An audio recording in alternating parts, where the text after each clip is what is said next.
The storage room behind the furnace. They always told me not to go into the basement. When I was a kid, my grandfather's house felt like it had a pulse.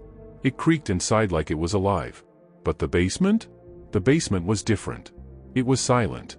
Too silent. Like even the house itself didn't want to acknowledge it. Grandpa had rules. No TV after midnight. No running in the hallway. And never, never, go into the basement. That last rule was the only one he'd ever raised his voice about. He said the furnace was old. Dangerous. Said the storage room behind it hadn't been used in decades, and that the door was swollen shut from moisture anyway. There's nothing down there worth seeing, he told me once, and left it at that.